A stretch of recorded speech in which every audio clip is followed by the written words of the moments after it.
ಹರೇ ರಾಮ.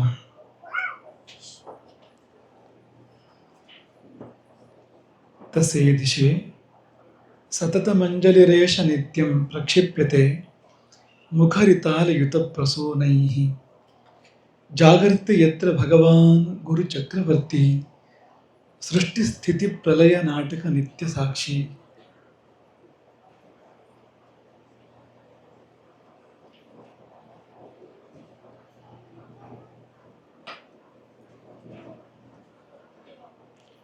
ಆಪದಾಮಪಹರ್ತಾರಂ ದಾತಾರಂ ಸರ್ವಸಂಪದಾಂ ಲೋಕಾಭಿರಾಮಂ ಶ್ರೀರಾಮಂ ಭೂಯೋ ಭೂಯೋ ನಮಾಮ್ಯಹಂ.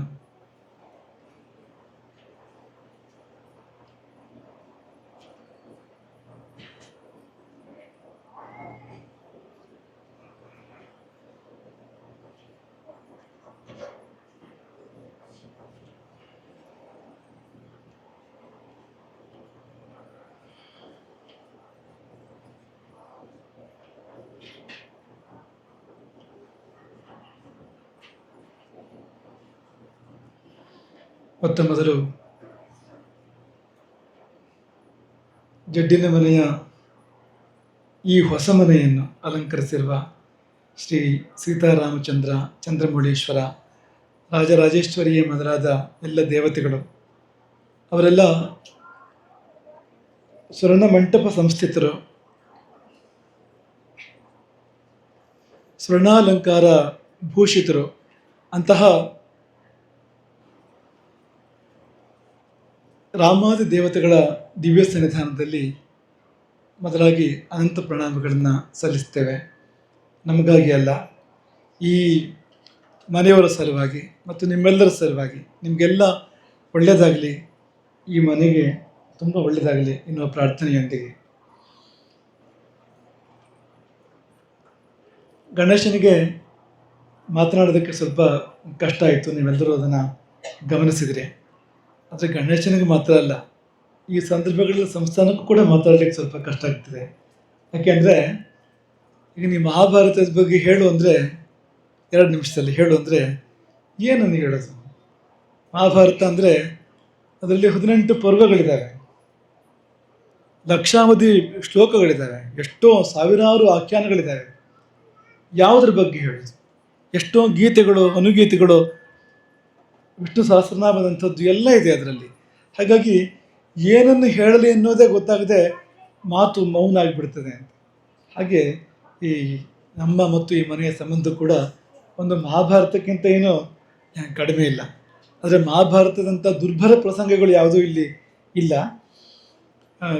ಈಗ ಇತ್ತೀಚೆಗೆ ಮಹಾಭಾರತ ರಾಮಾಯಣ ಅಂದರೆ ಒಳ್ಳೆಯ ಅರ್ಥ ಇಲ್ಲ. ಈಗ ಅವ್ರ ಮನೇಲಿ ಮಹಾಭಾರತ ಅಂದರೆ ಅದಕ್ಕೆ ಒಳ್ಳೆಯ ಅರ್ಥ ಇಲ್ಲ, ಅದಕ್ಕೆ ರಾಮಾಯಣ ಆಗೋಯ್ತು ಅಂದರೆ ಒಳ್ಳೆಯ ಅರ್ಥ ಇಲ್ಲ ಅದಕ್ಕೆ. ಈಗ ಅಂದರೆ ಅಷ್ಟು ಒಳ್ಳೊಳ್ಳೆ ಶಬ್ದಗಳು, ಒಳ್ಳೊಳ್ಳೆ ವಿಷಯಗಳು, ಆದರೆ ಇವತ್ತು ಒಳ್ಳೆಯ ಅರ್ಥದಲ್ಲಿ ಚಾಲ್ತಿಯಲ್ಲಿಲ್ಲ. ನಾವೀಗ ಹೇಳಿದ ಮಹಾಭಾರತ ಬಹಳ ಒಳ್ಳೆಯ ಅರ್ಥದಲ್ಲಿರ್ತಕ್ಕಂಥ ಒಂದು ಮಹಾಭಾರತನ ಹೇಳ್ತಾ ಇರುವಂಥದ್ದು.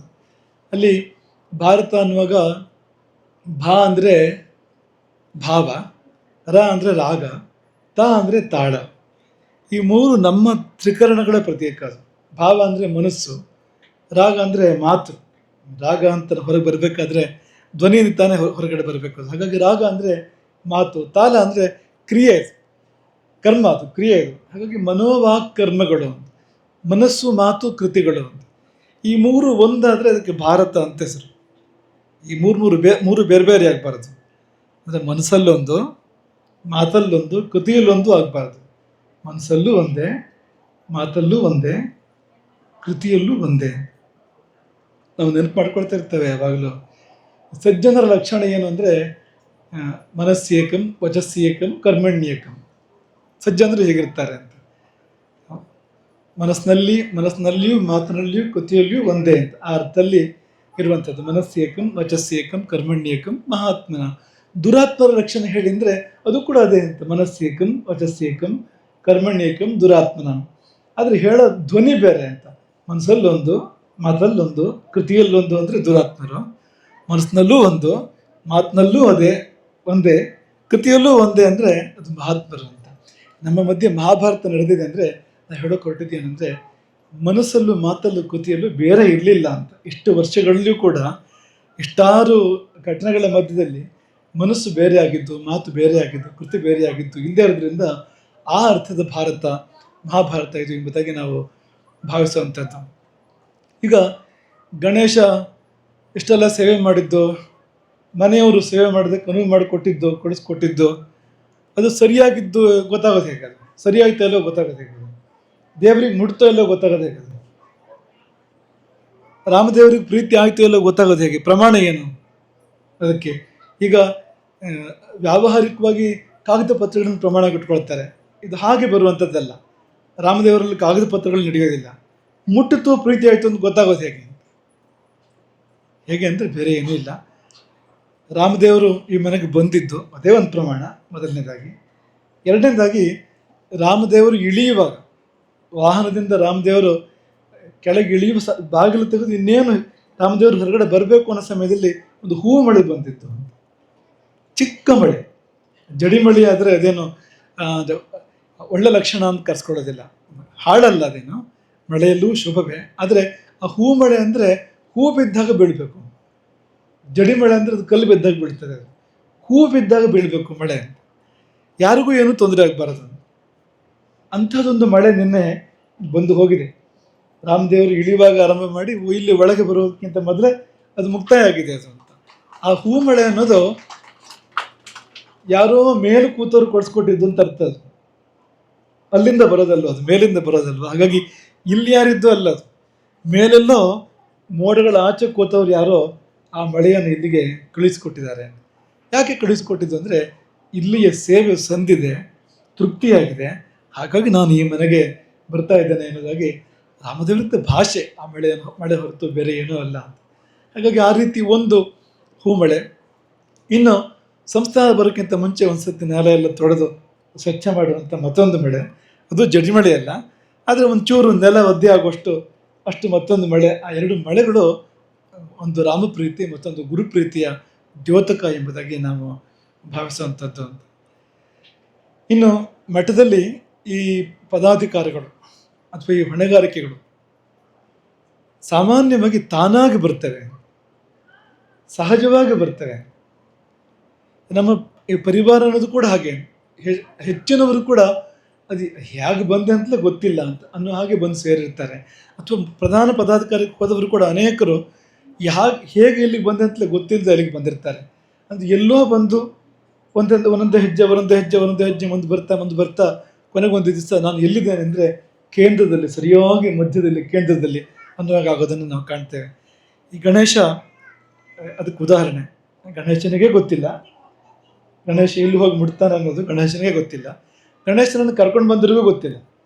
ಆದರೆ ಯಾರು ಇದ್ರ ಹಿಂದಿರ್ತಕ್ಕಂಥ ಸೂತ್ರಧಾರರೋ ಅವರಿಗೆ ಗೊತ್ತಿದೆ ಇದು ಏನು ವಸ್ತು, ಯಾತಕ್ಕೋಸ್ಕರವಾಗಿ ಇದರ ಪ್ರವೇಶ ಆಗಿದೆ, ಮುಂದೇನು ಕಾರ್ಯವ್ಯಾಪ್ತಿ ಇದೆ ಅದಕ್ಕೆ ಅನ್ನೋದು ಅದಕ್ಕೆ ಗೊತ್ತಿದೆ, ಆ ಶಕ್ತಿಗೆ ಅದು ಗೊತ್ತಿದೆ. ಹಾಗಾಗಿ ಅದು ಇಲ್ಲಿಟ್ಟು ಅಲ್ಲಿಟ್ಟು ಇನ್ನೊಂದು ಕಡೆ ಇಟ್ಟು ಮತ್ತೊಂದು ಕಡೆ ಇಟ್ಟು ಹೊಸನಗರ ಮಠ ಪೂರ್ತಿ ನೋಡೋ ಹಾಗೆ ಮಾಡಿ ಆದರೂ ಅಲ್ಲಿಂದ ಕೊನೆಯಲ್ಲಿ ಎಲ್ಲಿ ಬೇಕು ಅಲ್ಲಿ ಕರ್ಕೊಂಡು ಹೋಗಿಟ್ಟು ಮುಖ್ಯವಾದ ಒಂದು ಕಾರ್ಯವನ್ನು, ಮುಖ್ಯವಾದ ಸೇವೆಯನ್ನು ಅದು ಕೊಟ್ಟಿದೆ.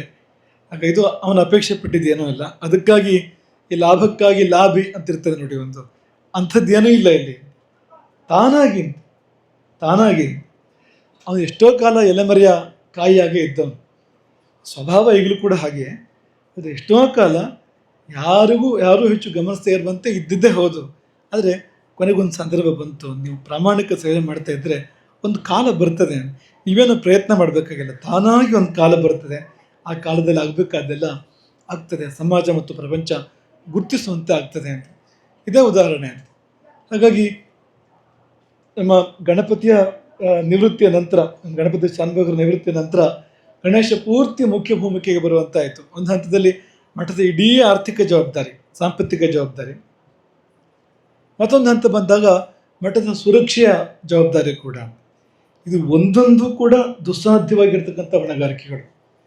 ಈ ಮಠದ ಆರ್ಥಿಕ ಹೊಣೆಗಾರಿಕೆ ಅಂದರೆ ಸುಲಭ ಅಲ್ಲ. ಅದು ಯಾಕೆ ಸುಲಭ ಅಲ್ಲ ಅಂದರೆ ತುಂಬ ಹಣ ಬರ್ತದೆ ಅನ್ನೋ ಕಾರಣಕ್ಕೆ ನಾವು ಹೇಳ್ತಾ ಇರೋದಲ್ಲ, ತುಂಬ ಖರ್ಚಿದೆ ಅನ್ನೋ ಕಾರಣಕ್ಕೆ ಹೇಳ್ತಾ ಇರೋವಂಥದ್ದು. ಈ ಸಂಸ್ಥಾನ ಹೇಗೆ ಅಂದರೆ ಕಾಲಿಟ್ಟರೆ ಖರ್ಚು, ತಿರುಗಿ ನೋಡಿದರೆ ಖರ್ಚು, ಒಂದು ಶಬ್ದ ಮಾತಾಡಿದರೆ ಖರ್ಚು, ಮಲಗಿದ್ರೆ ಖರ್ಚು, ಎದ್ರೆ ಖರ್ಚು, ಮುಟ್ಟಿದ್ರೆ ಖರ್ಚು, ಬಿಟ್ಟರೆ ಖರ್ಚು ಅನ್ನುವಂಥ ಸಂಸ್ಥಾನ ಇದು. ಅಂದರೆ ಖರ್ಚಿಗಾಗಿ ಇರುವಂಥ ಸಂಸ್ಥಾನದ ತಪ್ಪೇನೋ ಇಲ್ಲ ಅಂತ. ಹಾಗಾಗಿ ನಮ್ಮ ಜಾತಕದಲ್ಲಿ ಜಾತಕದಲ್ಲಿ ವ್ಯಯಭಾವದ ಅಧಿಪತಿ ಗುರು ಮತ್ತು ವ್ಯಯಕ್ಕೆ ಗುರುದೃಷ್ಟಿ ಇರುವಂಥ ಜಾತಕ ಅದು. ಈ ವ್ಯಯ ಅಂದರೆ ಖರ್ಚು ಮಾಡುವಂಥದ್ದು, ಅದಕ್ಕೆ ಗುರುದೃಷ್ಟಿ ಬಂತು ಅಂದರೆ ಗುರು ಅಂದರೆ ದೊಡ್ಡದು ಅಂತ ಅರ್ಥ. ಅದಕ್ಕೆ ಗುರು ಶಬ್ದಕ್ಕೆ ಅರ್ಥವೇ ಹಾಗೆ. ಗ್ರಹಗಳ ಪೈಕಿಯಲ್ಲಿ ಅತ್ಯಂತ ದೊಡ್ಡ ಗ್ರಹ ಯಾವುದು ಅಂದರೆ ಗುರುಗ್ರಹವೇ. ಈ ನಮ್ಮ ಸೌರವ್ಯೂಹದಲ್ಲಿ ವೈಜ್ಞಾನಿಕ ಪರಿಭಾಷೆಯಲ್ಲೂ ಕೂಡ 16,000 ಭೂಮಿಗಳು ಹಿಡಿಸುವಂಥ ಒಂದು ಗ್ರಹ ಅದು ಗುರುಗ್ರಹ ಅಂದರೆ. ಹಾಗಾಗಿ ಪ್ರಾಚೀನರು ಕೂಡ ಅದನ್ನು ಬಲ್ಲವರಾಗಿದ್ರು ಅಂತ. ಗುರು ಅಂದರೆ ದೊಡ್ಡದು ಅನ್ನೋ ಅರ್ಥವನ್ನು ಹೇಳ್ತಾರೆ ಅವರು ಅಂತ. ಹಾಗಾಗಿ ವ್ಯಯದ ಅಧಿಪತಿ ಗುರು ಮತ್ತು ವ್ಯಯಕ್ಕೆ ಗುರು ದೃಷ್ಟಿ ಅಂದರೆ ಬೇರೆ ಯಾರ ದೃಷ್ಟಿಯೂ ಇಲ್ಲ, ಬೇರೆ ಯಾವ ಗ್ರಹಗಳ ದೃಷ್ಟಿಯೂ ಇಲ್ಲ. ಅದಕ್ಕೆ ಸರಳವಾದ ಅರ್ಥ ಭಾರೀ ಖರ್ಚು ಅಂತ, ಅತೀ ದೊಡ್ಡ ಪ್ರಮಾಣದ ಖರ್ಚು ಅಂತ ಅರ್ಥ. ಅದಕ್ಕೆ ಆದರೆ ಅಷ್ಟು ಖರ್ಚಿದೆ ಅಂದರೆ ಹಾಗೆ ಎಲ್ಲಿಂದ ಬರಬೇಕಲ್ವ, ಅದು ಬರದ ಖರ್ಚಾಗೋದು ಹೇಗೆ? ಅದು ಬರೀ ಸಾಲ ಮಾಡಿ ಎಷ್ಟು ಖರ್ಚಾಗಲಿಕ್ಕೆ ಸಾಧ್ಯ ಇಲ್ಲ. ಎಲ್ಲಿವರೆಗೂ ಸಾಲ ಮಾಡ್ಬೋದು, ಎಲ್ಲಿವರೆಗೂ ಕೊಡ್ತಾರೆ ಜನಗಳು ಅಂತ. ಆ ಜಾತಕ ಹೇಗಿದೆ ಅಂದರೆ ಹಾಗೆ ಇರುವಂಥದ್ದು ಅಂತ. ಅಂದರೆ ಲಾಭಕ್ಕೂ ಗುರುವಿನ ಸಂಪರ್ಕ ಸಂಬಂಧ ಇದೆ, ಲಾಭಾಧಿಪತಿಗೆ ಗುರುವಿನ ಸಂಪರ್ಕ ಇದೆ, ವ್ಯಯಕ್ಕೆ ಗುರುದೃಷ್ಟಿ ಇದೆ. ಆದರೆ ಗುರುದೃಷ್ಟಿಗೆ ಇನ್ನೊಂದು ಅರ್ಥ ಇದೆ, ಅದೇನೆಂದರೆ ಹಣ ದುರ್ವಿನಿಯೋಗ ಆಗೋದಿಲ್ಲ ಅಂತ. ಯಾವ ಜಾತಕದಲ್ಲಿ ವ್ಯಯಾಧಿಪತಿ ಗುರು ಆಗ್ತಾನೆ, ವ್ಯಯಕ್ಕೆ ಗುರುವಿನ ದೃಷ್ಟಿ ಬರ್ತದೆ, ಬೇರೆ ಗ್ರಹಗಳ ದೃಷ್ಟಿ ಬರೋದಿಲ್ಲ, ಅವರ ಯಾವ ಸಂಪತ್ತು ಕೂಡ ದುರ್ವಿನಿಯೋಗ ಆಗೋದಿಲ್ಲ. 1 ರೂಪಾಯಿಯಲ್ಲಿ 1 ಪೈಸೆ ಕೂಡ ದುರ್ವಿನಿಯೋಗ ಆಗೋದಿಲ್ಲ. ಇದು ಕೇವಲ ನಮ್ಮ ಪ್ರಶಸ್ತಿ ಅಲ್ಲ, ಇದು ಗಣೇಶನ ಪ್ರಶಸ್ತಿ. ಇದು ನಮ್ಮದು ಅನ್ನೋದಕ್ಕಿಂತ, ಯಾಕೆಂದರೆ ವಿತ್ತಾಧ್ಯಕ್ಷ ಅವನಾಗಿರೋದ್ರಿಂದ ದುರ್ವಿನಿಯೋಗ ಆಗೋದಿಲ್ಲ ಅಂದರೆ ಅದು ಅವನಿಗೆ ಗರಿ ಹೊರತು ನಮಗೇನು ಅಲ್ಲ ಅದು ಅಂತ. ಹಾಗಾಗಿ ಗುರು ಮಾತ್ರ ಅಲ್ಲ, ಶುಭ ಗ್ರಹಗಳು ಯಾವುದಿದ್ರೂ ಕೂಡ ಈ ಒಳ್ಳೆ ಫಲವನ್ನು ಹೇಳ್ತಾರೆ. ವ್ಯಯೋ ವಿತರಣ ಪ್ರಾಯೋ ನ ದುಷ್ಟವ್ಯಯ. ವ್ಯಯಭಾವದಲ್ಲಿ ಗುರು ಬುಧ ಶುಕ್ರ ಇಂಥ ಗ್ರಹಗಳಿದ್ದರೆ ವ್ಯಯ ವಿತರಣ ಪ್ರಾಯ. ವ್ಯಯ ಅಂದರೆ ಕೊಡುವಂಥದ್ದು, ಸದ್ವಿನಿಯೋಗ ಮಾಡುವಂಥದ್ದು ಹೊರತು ಇನ್ನು ದುಷ್ಟವ್ಯಯ ಅಂತ ದುಷ್ಟವ್ಯಯ ಅಲ್ಲ ಎಂಬುದಾಗಿ ಶಾಸ್ತ್ರ ಹೇಳಿರುವಂಥದ್ದು. ಹಾಗಾಗಿ ಇಲ್ಲಿ ನಿಭಾಯಿಸೋಕೆ ಏನು ಕಷ್ಟ ಅಂದರೆ ದಿನ ಬೆಳಗಾದ್ರೆ ಕೇಳೋರು ಇರ್ತಾರೆ, ಕೊಡಿ ಕೊಡಿ ಕೊಡಿ. ಅವ್ರು ನಮ್ಮನ್ನು ಕೇಳೋದಿಲ್ಲ, ಹೋಗಿ ಗಣೇಶನ ಕೇಳ್ತಾ ಇರ್ತಾರೆ. ಅವರು ನಮ್ಮನ್ನು ಬಂದು ಕೇಳ್ತಾರೆ ಅಂದರೆ ಅಂಥ ಮಿತಿಮೀರಿದ ಸ್ಥಿತಿ ಇದೆ ಅಂತ ಅರ್ಥ. ಅದಕ್ಕೆ ಅಂತಹದ್ದೊಂದು ಸಂದರ್ಭ ಬಂದಿದೆ ಅಂತ ಅರ್ಥ. ಇಲ್ಲದ್ರೆ ಯಾರೂ ನಮ್ಮನ್ನು ಕೇಳೋದಿಲ್ಲ. 199 ಅಲ್ಲ, 1999 ಕೂಡ ನಮ್ಮನ್ನು ಕೇಳೋದಿಲ್ಲ. ಉತ್ತರ ಹೇಳುವಂಥ ಹೊಣೆಗಾರಿಕೆ ಇರ್ತದೆ, ಸುಲಭ ಇರೋದಿಲ್ಲ. ಯಾಕೆಂದರೆ ಮನುಷ್ಯ ಹಣ ತನಗೆ ಬರಬೇಕು ಅನ್ನುವಾಗ ಅವನು ಮನುಷ್ಯನಾಗೇ ಇರೋದಿಲ್ಲ. ಆ ಸಮಯದಲ್ಲಿ ಹಣ ಕೊಡಬೇಕು ಅನ್ನೋ ಸಂದರ್ಭ ಬಂದುಬಿಟ್ರೆ ಬಹಳ ಕಷ್ಟಪಡ್ತಾನೆ. ಬರಬೇಕು ಅಂತಿದ್ರೆ ಅದು ಬರಲೇಬೇಕು ಹೇಗಾದರೂ ಅಂತ. ಅದಕ್ಕಾಗಿ ಎಲ್ಲ ಮಾತುಗಳನ್ನೂ ಆಡ್ತಾನೆ, ಎಲ್ಲದನ್ನೂ ಮಾಡಿ ಬರೋದನ್ನು ಕೂಡ ಮನುಷ್ಯ ಮಾಡ್ತಾನೆ. ಹಾಗಾಗಿ ಆ ಹೊಣೆಗಾರಿಕೆ ತುಂಬ ಸಹನೆ ಬೇಕು, ಮನಃಶಕ್ತಿ ತುಂಬ ಬೇಕು, ಯುಕ್ತಿ ಜಾಣ್ಮೆ ತುಂಬ ಬೇಕು. ಅದರಲ್ಲಿ ಇಲ್ಲದೆ ಅದನ್ನು ನಿಭಾಯಿಸಲಿಕ್ಕೆ ಸಾಧ್ಯ ಇಲ್ಲ. ಹಾಗಾಗಿ ಈ ಮಠದ ಆರ್ಥಿಕ ಹೊಣೆಗಾರಿಕೆ ತುಂಬ ಗುರುತರವಾಗಿರುವಂಥದ್ದು. ಯಾರ್ಯಾರು ಮಠದ ಪ್ರಮುಖ ಸ್ಥಾನಗಳು ಇದ್ದಾರೋ ಅವರಿಗೆಲ್ಲ ಗೊತ್ತಿದೆ. ಯಾರು ಕೊಟ್ಟರು ಕೂಡ ತಗೊಳ್ಳೋರಿಲ್ಲ ಇದನ್ನು ಅಂತ. ಅಷ್ಟು ಕಷ್ಟ ಇದೆ ಆ ಕೆಲಸ ಅದು ಅಂತ.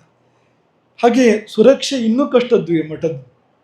ಯಾಕೆಂದರೆ ಅಷ್ಟೆಲ್ಲ ಆಕ್ರಮಣಗಳ ಮಧ್ಯದಲ್ಲಿ ನಾವು ಸಾಗಿ ಬಂದಿರುವಂಥದ್ದು. ಮಹಾಭಾರತ ಇದ್ರೂ ಅಲ್ಲಿದೆ. ಈ ನಮ್ಮ ಗಣೇಶನ ಬಾಂಧವ್ಯ ಈ ಕಡೆಗೆ ಇಲ್ಲದೆ ಇದ್ರು ಆಚೆ ಕಡೆ ಇರೋದು ಪೂರ್ತಿ ಮಹಾಭಾರತವೇ. ಅದು ದಿನ ಬೆಳಗಾದ್ರೆ ಕರ್ಣ, ದುರ್ಯೋಧನ, ದುಶಾಸನ, ಶಕುನಿ ಇದೆ ಅಲ್ಲಿ. ನಮ್ಮ ಸುತ್ತಮುತ್ತ ಯಾವ ಕಡೆ ನೋಡಿದ್ರು ಅಲ್ಲಿ ಕೌರವರೇ ಕಾಣುವಂಥದ್ದು. ಮತ್ತು ಅವ್ರು ಏನು ಬೇಕಾದರೂ ಮಾಡ್ತಾರೆ, ಅವರಿಗೆ ಮಾಡಬಾರದ್ದು ಅಂತೇನೂ ಇಲ್ಲ. ಧರ್ಮಯುದ್ಧನೇ ಮಾಡ್ತಾರೆ ಅಂತೇನಿಲ್ಲ. ಅದು ಈ ಕಡೆಯಿಂದ ಮಾಡುವಂಥದ್ದು ಕೇವಲ ಧರ್ಮಯುದ್ಧ. ನಾವೇನಾದರೂ ಮಾಡುವಂತಿಲ್ಲ. ನಾವು ಸರಿಯಾದ ದಾರಿಯಲ್ಲೇ ಮಾಡಬೇಕು, ಸರಿಯಾದ ದಾರಿಯಲ್ಲೇ ಹೋಗಬೇಕು, ನಾವು ತಪ್ಪು ಮಾಡುವಂತಿಲ್ಲ. ಹೀಗಿರುವಾಗ ಬಹಳ ಕಷ್ಟ. ನಮಗೆ ರಾಮಾಯಣದ ಒಂದು ಸಂದರ್ಭ ನೆನಪಾಗ್ತದೆ. ರಾಮನನ್ನು 14,000 ಮಂದಿ ರಾಕ್ಷಸರು ಸುತ್ತುವರೆದಿದ್ರಂತೆ. ಖರದೂಷಣ ಮೊದಲಾಗಿರುವಂಥವರು, ಪಂಚವಟಿಯ ಪ್ರಕರಣ ಅದು. ಒಬ್ಬ ರಾಮ, ಲಕ್ಷ್ಮಣ ಕೂಡ ಇಲ್ಲ. ಲಕ್ಷ್ಮಣ ಸೀತೆಯನ್ನು ರಕ್ಷಣೆ ಮಾಡ್ತಾ ಒಂದು ಗುಹೆಯಲ್ಲಿದ್ದಾನೆ ಹತ್ತಿರದಲ್ಲಿ. 14,000 ರಾಕ್ಷಸರು ರಾಮನ ಸುತ್ತುವರೆದಿದ್ದಾರೆ. ಎಲ್ಲರೂ ಆಯುಧಪಾಣಿಗಳು, ಎಲ್ಲರೂ ಘೋರ ರಾಕ್ಷಸರು. ಯುದ್ಧವನ್ನು ನೋಡಲಿಕ್ಕೆ ದೇವತೆಗಳು ಮತ್ತು ಋಷಿಗಳು, ಗಂಧರ್ವರು, ಅಪ್ಸರಿಯರು ಎಲ್ಲರೂ ಸೇರಿದ್ರಂತೆ. ದೊಡ್ಡ ಸಭೆ ಆಕಾಶದಲ್ಲಿ ಸೇರಿತ್ತು. ಅವರಿಗೆಲ್ಲ ಆತಂಕ. ಏನು ಆತಂಕ ಅಂದರೆ 14 ಸಹಸ್ರಾಣಿ ರಕ್ಷಸಾನ್ ಭೀಮಕರ್ಮಣ. ಈ ರಾಕ್ಷಸರು ಭೀಮಕರ್ಮರು ಅಂದರೆ ಭಯಂಕರ ಕಾರ್ಯಗಳವರದ್ದು. ಅಂದರೆ ಏನು ಮಾಡ್ತಾರೆ ಏನು ಬಿಡ್ತಾರೆ ಅಂತಲೇ ಇಲ್ಲ ಅಂತ. ಏನು ಬೇಕಾದ್ರೂ ಮಾಡ್ತಾರೆ, ಕೆಟ್ಟದನ್ನು ಮಾಡ್ತಾರೆ, ಹಿಂದಿಂದಲೂ ಒಂದು ಯುದ್ಧ ಮಾಡ್ತಾರೆ ಅವರು. ಅಂಥವ್ರು ಅವರು ಅಂತ. ಹಾಗಾಗಿ ಅಂತಹ ರಾಕ್ಷಸರು 14,000 ಒಂದು ಕಡೆಗೆ, ಇನ್ನೊಂದು ಕಡೆಗೆ ಏಕಶ್ಚ ರಾಮೋ ಧರ್ಮಾತ್ಮ, ಒಬ್ಬನೇ ರಾಮ. ಅವನು ಎಂಥವನು ಅಂದರೆ ಧರ್ಮಾತ್ಮ, ಧರ್ಮಯುದ್ಧವನ್ನೇ ಮಾಡುವವನು ಹೊರತು ಎಲ್ಲಿಯೂ ಮಾಯಾ ಯುದ್ಧವನ್ನು ಮಾಡುವನಲ್ಲ, ಕಪಟ ಯುದ್ಧವನ್ನು ಮಾಡುವನಲ್ಲ. ಕಥಂ ಯುದ್ಧಂ ಭವಿಷ್ಯತಿ, ಯುದ್ಧ ಏನಾದೀತಿದು ಎನ್ನುವ ಆತಂಕ ರಾಮನನ್ನು ಬಲ್ಲಂಥ ಋಷಿ ಮಹರ್ಷಿಗಳಿಗೆ ಉಂಟಾಯಿತು. ರಾಮನನ್ನು ಬಲ್ಲವರಿಗೆ ಯಾಕೆ ಉಂಟಾಗಬೇಕು ಅಂದರೆ ರಾಮ ಮೋಸದ ಯುದ್ಧವನ್ನು ಮಾಡೋದಿಲ್ಲ. ರಾಕ್ಷಸರು ಕೂಟ ಯೋಧಿಗಳು, ಜಿಹ್ಮ ಯೋಧಿಗಳು. ಜಿಹ್ಮ ಅಂದರೆ ವಕ್ರ ಅಂತ, ಕಪಟ ಅಂತ. ಜಿಹ್ಮ ಯೋಧಿಗಳು, ಕೂಟ ಯೋಧಿಗಳು. ಹಾಗಾಗಿ ಅವ್ರು ಏನು ಬೇಕಾದರೂ ಮಾಡ್ತಾರೆ. ಕಥಂ ಯುದ್ಧಂ ಭವಿಷ್ಯತಿ. ಅಭಿಮನ್ಯು ನಿಜಕ್ಕೂ ಮಹಾಶೂರನೇ ಹೌದು.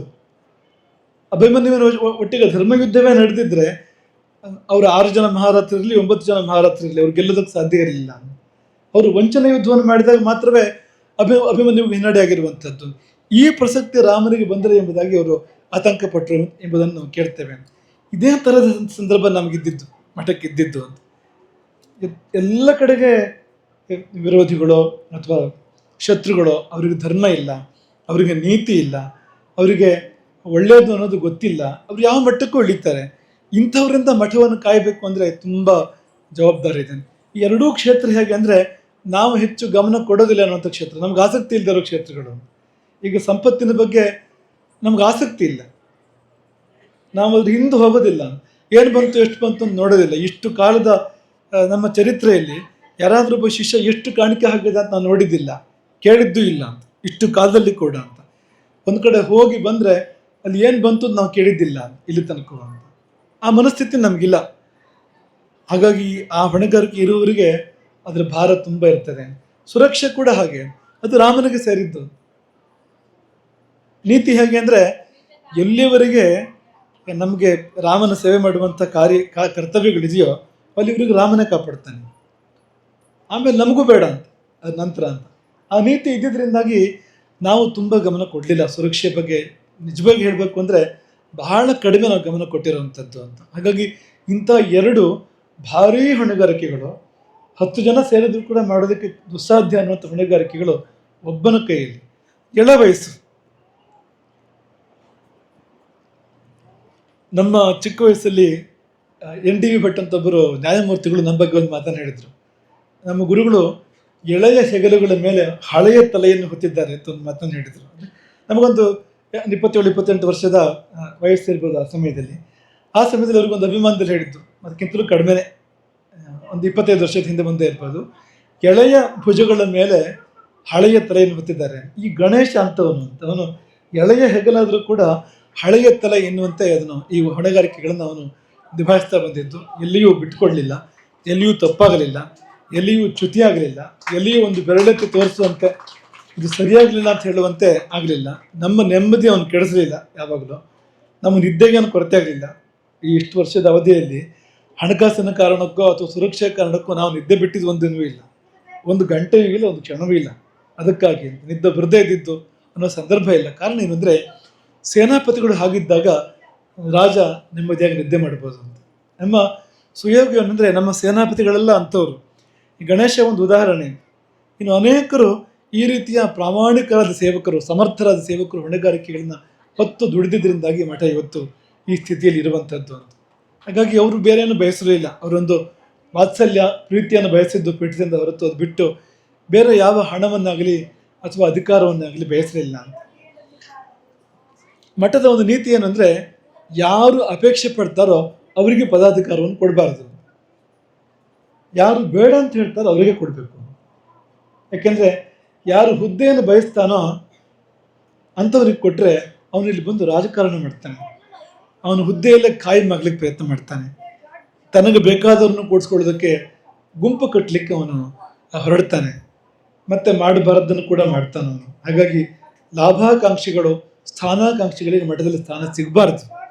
ಯಾರಿಗೆ ಯಾವುದು ಬೇಡವ, ನನಗೆ ಗುರು ಸೇವೆ ಸಾಕು ಅನ್ನೋ ಭಾವನೆ ಇದೆಯೋ ಅವರಿಗೆ ಒದಗಿ ಬರಬೇಕು, ಅವರಿಗೆ ಸಿಗಬೇಕು. ಅನೇಕರಿಗೆ ಹಾಗೆ ಸಿಕ್ಕಿದೆ.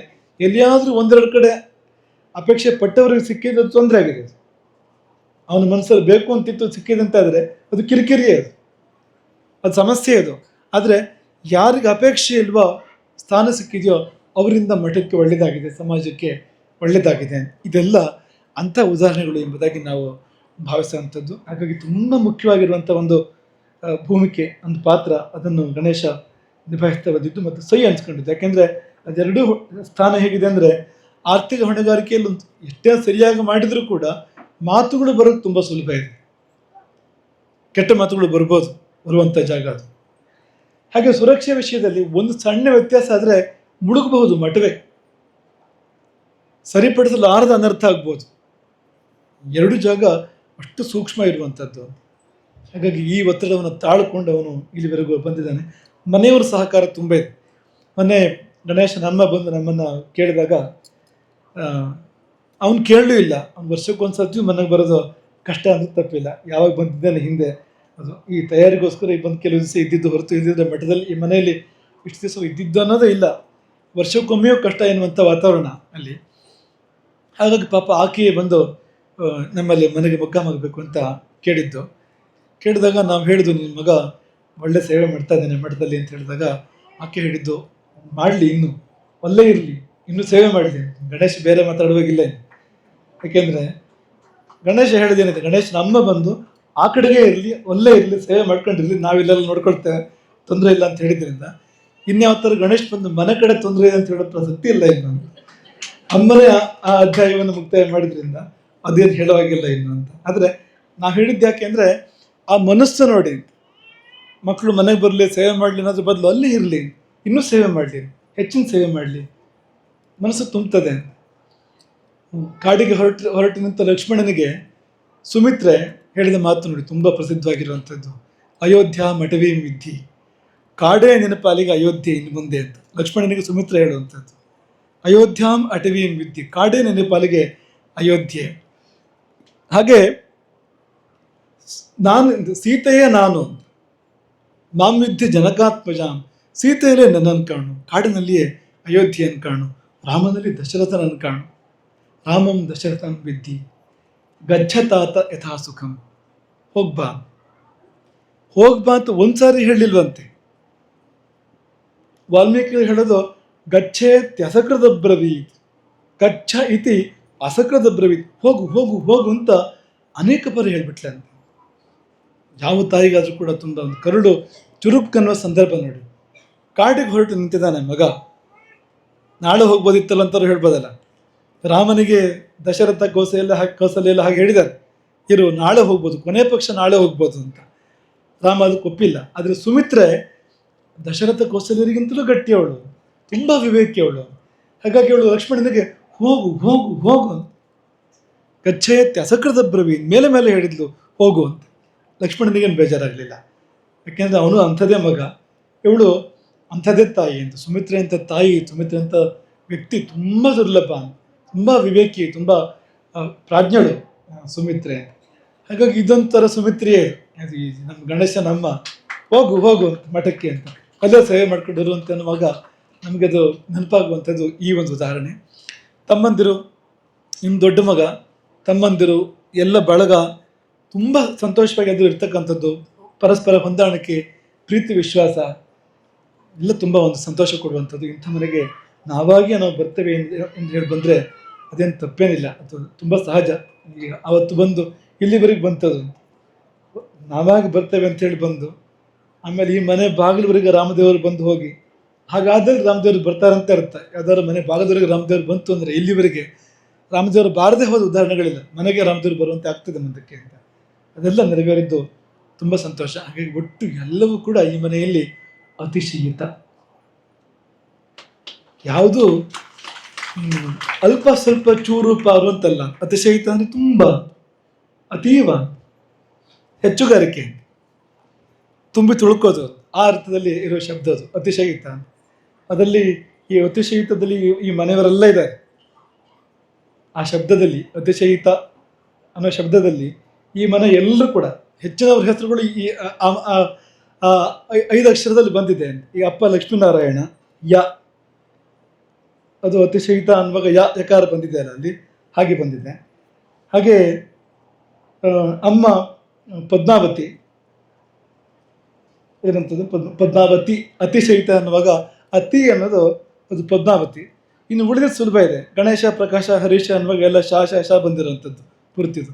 ಅತಿಶಯಿತ ಶಾ ಅನ್ನುವಾಗ ಅದು ಬಂದಿದೆ ಅಲ್ಲಿ. ಈ ಉಳಿದವ್ರ ಹೆಸರುಗಳು ಕೂಡ ಬಂದಿದೆ, ಚಿಕ್ಕ ಚಿಕ್ಕವ್ರ ಹೆಸರುಗಳು ಕೂಡ ಸಾಧ್ವಿ ಅತಿಶಯಿತ ಅನ್ಬೇಕ ಶಯಿ ಆಗಿದ್ದು ಸಾಧ್ವಿ ಸಲುವಾಗಿ ಅದು. ಆಮೇಲೆ ಕೊನೆ ತಾ ಅನ್ನೋದು ವೇದಾಂತನ ಸಲುವಾಗಿ ಅದು ಬಂದಿರುವಂಥದ್ದು ಅಂತ. ಹಾಗಾಗಿ ಈ ಹೆಣ್ಮಗಳು ಸೊಸೇಂದ್ರ ಹೆಸರು ಕೂಡ ಬಂದಿದೆ ಅದರಲ್ಲಿ. ಎಲ್ಲ ಹೆಸರುಗಳು ಕೂಡ ಬರುವಂತೆ ಮಾಡಿ ತುಂಬ ಅನ್ನೋ ಅರ್ಥದಲ್ಲಿ, ಬಹಳ ತುಂಬಿ ತುಳುಕುವಂಥದ್ದು, ಸಮೃದ್ಧಿ ಮತ್ತು ಉತ್ಕೃಷ್ಟ ಅನ್ನೋ ಅರ್ಥದಲ್ಲಿ ಇರುವಂಥ ಶಬ್ದ ಅದು. ಹಾಗಾಗಿ ಮನೆ ಇರೋದು ಕೂಡ ಹಾಗೆ ಅತಿಶಯಿತ, ಸೇವೆಯು ಕೂಡ ಅತಿಶಯಿತ. 25ನೇ ವರ್ಷ ಮಠದ ಪೂರ್ಣಾವಧಿ ಸೇವಕನಾಗಿ 25ನೇ ವರ್ಷದಲ್ಲಿ ಇಂಥದ್ದೊಂದು ಕಾರ್ಯಕ್ರಮ ಇಲ್ಲಿ ನೆರವೇರಿದ್ದು ನಮಗೂ ಕೂಡ ತುಂಬ ಸಂತೋಷ. ಹಾಗಾಗಿ ಇನ್ನು ಮುಂದೆಯೂ ಇದಕ್ಕಿಂತ ಹೆಚ್ಚಿನ ಒಳ್ಳೆಯದು ನೆರವೇರಲಿ ಇಲ್ಲಿ ಎಂಬುದಾಗಿ ನಾವು ಅಪೇಕ್ಷೆ ಪಡ್ತೇವೆ. ಈಗೇನಾಯ್ತೋ ಅದು ಉಪಹಾರ, ಇನ್ನು ಮುಂದೆ ಬರುವಂಥದ್ದು ಮೃಷ್ಟಾನ್ನ ಭೋಜನ ಅಂತ. ಈಗ ಮುಂದೆ ಮೃಷ್ಟಾನ್ನ ಭೋಜನ ಇದೆ ಈಗ. ಹಾಗಾಗಿ ಈವರೆಗೆ ನಡೆದಿದ್ದು ಉಪಹಾರ ಅನ್ನುವಂತೆ ಇರಲಿ, ಅದು ಮುಂದೆ ಬರುವಂಥದ್ದು ಮೃಷ್ಟಾನ್ನ ಭೋಜನವಂತೆ ತುಂಬ ದೊಡ್ಡ ಸೇವೆ, ದೊಡ್ಡ ಕಾರ್ಯ, ದೊಡ್ಡ ಬಾಂಧವ್ಯ ಘಟನೆಗಳು ಭಾಗ್ಯೋದಯ ಮುಂದೆ ಬರುವ ದಿನಗಳಲ್ಲಿ ಆಗಲಿ ಎಂಬುದಾಗಿ ನಾವು ಈ ಸಮಯದಲ್ಲಿ ಹಾರೈಸಿ, ಸಪರಿವಾರನಾಗಿ ಸ್ವರ್ಣಾಲಂಕೃತನಾಗಿ ಸ್ವರ್ಣಮಂಟಪ ವಿಭೂಷಿತನಾಗಿ ಇಲ್ಲಿಗೆ ಆಗಮಿಸಿರ್ತಕ್ಕಂಥ ರಾಮದೇವರು ಈ ಮನೆಯನ್ನು ಬಂಗಾರದ ಮನೆಯನ್ನಾಗಿ ಮಾಡಲಿ ಮತ್ತು ಈ ಮನೆಯವರ ಬದುಕನ್ನು ಬಂಗಾರದ ಬದುಕನ್ನಾಗಿ ಮಾಡಲಿ. ನಿಮಗೂ ಎಲ್ಲ ಒಳ್ಳೇದು ಮಾಡಲಿ. ಇಡೀ ಗೋಕರ್ಣ ಮಂಡಲವೇ ಸೇರಿದೆ ಇವತ್ತು, ಎಲ್ಲ ಪ್ರಾಂತ್ಯದಿಂದ ಗೋಕರ್ಣ ಮಂಡಲದ ನಮ್ಮ ಶಿಷ್ಯ ವ್ಯಾಪ್ತಿಯ ಎಲ್ಲ ವ್ಯಾಪ್ತಿಯಿಂದ ಜನ ಇದ್ದಾರೆ ಇವತ್ತು. ಮತ್ತು ಪದಾಧಿಕಾರಿಗಳು ಕೂಡ ಹಾಗೆ ಅಂತ, ಬೇರೆ ಬೇರೆ ಪದಾಧಿಕಾರಿಗಳು ನಮ್ಮ ಅಧ್ಯಕ್ಷರಿಂದ ಆರಂಭ ಮಾಡಿ, ಶಾಸನ ತಂತ್ರದ ಅಧ್ಯಕ್ಷರಿಂದ ಆರಂಭ ಮಾಡಿ, ನಮ್ಮ ಪ್ರಶಾಸನಾಧಿಕಾರಿಗಳು ಇಬ್ಬರು ಜೊತೆಗಾರರು, ಸಂತೋಷ ಮತ್ತು ಗಣೇಶ ಇಬ್ಬರು ಯಾವುದು ಅಂತಲೇ ಗೊತ್ತಾಗೋದಿಲ್ಲ ಅಂತ. ಈ ಗಣೇಶ ಶಿಲ್ಪ ಗಂಡ ಹೆಂಡತಿ ಹೇಗೋ, ಸಂತೋಷ ಅಕ್ಷದ ಗಂಡ ಹೆಂಡತಿ ಹೇಗೋ, ಈ ಮತ್ತೊಂದು ಥರ ಇದೆ ಸಂತೋಷ ಮತ್ತು ಗಣೇಶ ಅಂತ. ಇವರಿಬ್ಬರೇ ಜಾಸ್ತಿ ಜೊತೆಗಿರೋದು, ಅವರಿಬ್ಬರು ಜೊತೆಗಿರೋದಕ್ಕಿಂತ ಹೆಚ್ಚಾಗಿ ಇವರಿಬ್ಬರ ಜೊತೆಗಿರೋದು ಅಂತ. ಹಾಗಾಗಿ ಈ ಜೋಡಿ ಇದೇ ರೀತಿಯಲ್ಲಿ ಸಮರ್ಥವಾಗಿ ಮಠದ ವ್ಯವಸ್ಥೆಯನ್ನು, ಸಂತೋಷನೂ ಕೂಡ ಇದೇ ರೀತಿಯಲ್ಲಿ ಮಠಕ್ಕೆ ಬಂದಿತ್ತು. ನಾನು 1 ದಿವಸಕ್ಕೆ 4 ದಿವಸಕ್ಕೆ 1 ದಿವಸಕ್ಕೆ ಮಠದ ಸಾರಥಿಯಾಗಿ, ಒಂದು ವಾಹನದ ಸಾರಥಿಯಾಗಿ ಬಂದಿದ್ದು ಮಠಕ್ಕೆ. ಈಗ ಬಂದು ಮುಟ್ಟಿದ್ದು ನೋಡಿದರೆ ಎಲ್ಲಿಂದ ಎಲ್ಲಿಗೆ ಅಂತ. ಹಾಗಾಗಿ ಇದೆಲ್ಲ ರಾಮನ ಇಚ್ಛೆ, ರಾಮನ ಆಯ್ಕೆ, ರಾಮನ ಅನುಗ್ರಹ ಹೊರತು ಬೇರೆ ಏನೂ ಅಲ್ಲ. ಎಲ್ಲರಿಗೂ ಹೀಗೆ ರಾಮ ಅನುಗ್ರಹ ಮಾಡ್ತಾನೆ. ನಿಮಗೂ ಅಂಥ ಪ್ರೀತಿಯಿಂದ ನೀವು ಸೇವೆ ಮಾಡ್ತಾ ಹೋದಾಗ ಅದೇ ರೀತಿಯಲ್ಲಿ ಅನುಗ್ರಹ ಮಾಡ್ತಾನೆ. ರಾಮನಿಗೆ ಅಸಾಧ್ಯವಾಗಿದ್ದು ಯಾವುದೂ ಇಲ್ಲ. ಸಾಕ್ಷಾತ್ ಚತುರ್ಮುಖ ಬ್ರಹ್ಮ ರಾಮನನ್ನು ಸ್ತೋತ್ರ ಮಾಡಿದ ಹಾಗೆ, ನೀನು ಕಣ್ಣು ತೆರೆದ್ರೆ ಜಗತ್ತಿಗೆ ಹಗಲು, ನೀನು ಕಣ್ಣು ಮುಚ್ಚಿದ್ರೆ ಜಗತ್ತಿಗೆ ರಾತ್ರಿ. ಎಷ್ಟು ಚೆನ್ನಾಗಿದೆ ನೋಡಿ. ನಿಮೇಶಸ್ಥೆ ಭವೇದ್ ರಾತ್ರಿ ಉನ್ಮೇಶಸ್ಥೆ ಭವೇದ್ ದಿವ. ಕಣ್ಣು ತೆರೆದ್ರೆ ಹಗಲಂತೆ ರಾಮ ಪ್ರಪಂಚಕ್ಕೆಲ್ಲ. ಈ ನಮ್ಮ ಪಾಲಿಗೆ ಹಾಗೆ, ನಾವು ಕಣ್ಣು ತೆರೆದ್ರೆ ನಮಗೆ ಹಗಲು, ನಾವು ಕಣ್ಣು ಮುಚ್ಚಿದ್ರೆ ನಮಗೆ ರಾತ್ರಿ. ಹಾಗಲ್ಲ, ರಾಮ ಕಣ್ಣು ತೆರೆದ್ರೆ ಪ್ರಪಂಚಕ್ಕೆ ಹಗಲಾಗ್ತದೆ, ರಾಮ ಕಣ್ಣು ಮುಚ್ಚಿದ್ರೆ ಪ್ರಪಂಚಕ್ಕೆ ರಾತ್ರಿ. ಈ ಹಗಲು ರಾತ್ರಿ ಅಂದರೆ ಅಂತಿಂತ ಅರ್ಥ ಅಲ್ಲ ಅದಕ್ಕೆ. ರಾಮ ಕಣ್ಣು ತೆರೆದ್ರೆ ಸೃಷ್ಟಿ, ರಾಮ ಕಣ್ಣು ಮುಚ್ಚಿದ್ರೆ ಪ್ರಳಯ. ಅಷ್ಟು ಯೋಗ್ಯತೆ ಉಳ್ಳವನು ಅವನು. ರಾಮನಿಗೆ ಬ್ರಹ್ಮ ಹೇಳುವಂಥದ್ದು, ಅಹಂತೈ ಹೃದಯಂ ರಾಮ, ನಾನು ನಿನ್ನ ಹೃದಯ, ಜಿಹ್ವಾ ದೇವಿ ಸರಸ್ವತಿ. ನಿನ್ನ ಜಿಹ್ವೆ, ನಿನ್ನ ನಾಲಿಗೆ ಅದು ಸರಸ್ವತಿ ದೇವಿ. ಅದು ದೇವ ಗಾತ್ರೇಶು ರೋಮಾಣಿ ನಿರ್ಮಿತಾ. ನಿನ್ನ ಮೈ ರೋಮಗಳೆಲ್ಲ ದೇವತೆಗಳು, 3 ಕೋಟಿ ದೇವತೆಗಳೆಲ್ಲ ಅವನ ರೋಮರಾಜಿ. ಅಂತಹ ರಾಮ, ಅವನಿಗೆ ಕೊಡಲಾರದ್ದು ಕೊಡಬಾರದ್ದು ಯಾವುದೂ ಇಲ್ಲ. ನಮ್ಮ ಭಕ್ತಿಯ ಕೊರತೆ, ನಮ್ಮ ಭಾವದ ಕೊರತೆಯಿಂದಾಗ ನಾವು ಬಡವರಾಗಬೇಕು ಹೊರತು ಕೊಡುವವನ ಕೊರತೆ ಇಲ್ಲ ಅಲ್ಲೇನು ಅಂತ. ಹಾಗಾಗಿ ಭಕ್ತಿಯಿಂದ ಪ್ರೀತಿಯಿಂದ ಶರಣಾಗೋಣ, ಹೆಚ್ಚು ಹೆಚ್ಚು ಸೇವೆ ಮಾಡೋಣ. ಈ ಮನೆಯ ಸಂದೇಶ ಅದೇ, ಹೆಚ್ಚು ಹೆಚ್ಚು ಸೇವೆ ಮಾಡೋಣ. ಉಳಿದಿದ್ದನ್ನು ರಾಮನೇ ನೋಡ್ಕೊಳ್ತಾನೆ. ನಿಮಗೆ ಏನು ಬೇಕು, ಯಾವಾಗ ಬೇಕು, ಹೇಗೆ ಬೇಕು, ಎಷ್ಟು ಬೇಕು, ಇದೆಲ್ಲ ರಾಮನೇ ನೋಡ್ಕೊಳ್ತಾನೆ. ಅಷ್ಟನ್ನು ಆಯಾ ಸಂದರ್ಭದಲ್ಲಿ ಹೇಗೆ ಬೇಕು ಹಾಗೆ ತಂದು ಕೊಡ್ತಾನೆ ಅವನು. ನಮ್ಮ ಅನುಭವ ಹೌದು, ನಮ್ಮ ಜೊತೆಯಲ್ಲಿ ಯಾರು ನಿಂತರೋ ಇಷ್ಟು ಕಾಲ ಅವರೆಲ್ಲರ ಅನುಭವ ಕೂಡ ಇದೇ ಆಗಿದೆ ಅಂತ. ಹಾಗಾಗಿ ಅನನ್ಯ ಭಾವದಿಂದ ರಾಮನಿಗೆ ಶರಣಾಗಿ ಮನಸ್ತೃಪ್ತಿ ಸೇವೆ ಮಾಡಿ ಉಳಿದಿದ್ದೆಲ್ಲ ರಾಮನ ಅನುಗ್ರಹದಿಂದ ತುಂಬ ಸಮೃದ್ಧವಾಗಿ ನಡೆದು ಹೋಗ್ತದೆ ಅನ್ನೋದನ್ನು ಈ ಸಮಯದಲ್ಲಿ ಹೇಳಿ ನಿಮಗೆಲ್ಲರಿಗೂ ಈ ಸಮಯದಲ್ಲಿ ಆಶೀರ್ವಾದ ಮಾಡಬಯಸ್ತೇವೆ. ವಿಶೇಷವಾಗಿ ಈ ಮನೆಗೆ ಆಶೀರ್ವಾದ ಮಾಡಬಯಸ್ತೇವೆ. ಹಾಗಾಗಿ ಜಡ್ಡಿನ ಮನೆಯಾಗೆ ಇರಲಿ. ಅದು ಜಡ್ಡು ಅಂದರೆ ಹಸಿರು, ಜಡ್ಡು ಅಂದರೆ ತಂಪು ತುಂಬ. ಅದು ಜಡ್ಡು ಒಂದು ಗಟ್ಟಿಯೂ ಕೂಡ ಹೌದದು. ಪಕ್ಕನೆ ಅದು ಅದು ಕೆತ್ತಿ ತೆಗೆದ್ರು ಕೂಡ ಮತ್ತೆ ಹುಟ್ಟು ಬರ್ತದೆ ಅದು ಅಂತ. ಅಷ್ಟು ನೆಲದ ಬಾಂಧವ್ಯ ಅಷ್ಟು ದೃಢ ಅದಕ್ಕೆ ಅಂತ. ಹಾಗಾಗಿ ಅದೇ ರೀತಿಯಲ್ಲಿ ಈ ಮನೆ ಅಷ್ಟೇ ದೃಢವಾಗಿ, ಹಸಿರಾಗಿ, ತಂಪಾಗಿ, ಎಲ್ಲರಿಗೂ ಶ್ರೇಯಸ್ಕರ, ಶುಭಕರವಾಗಿ ಈ ಮನೆ ಬೆಳಗ್ಗೆ ಬರಲಿ, ಎಲ್ಲರಿಗೂ ಒಳ್ಳೆಯದಾಗಲಿ ಅಂತ ಪುಣ್ಯ ಆಗ್ತದೆ. ಹರೇ ರಾಮ. ಶ್ರೀಮದ್ ಜಗದ್ಗುರು ಶಂಕರಾಚಾರ್ಯ ಶ್ರೀಮದ್ ರಾಘವೇಶ್ವರ ಭಾರತಿ ಸ್ವಾಮಿ ಮಹಾರಾಜ್ ಕಿ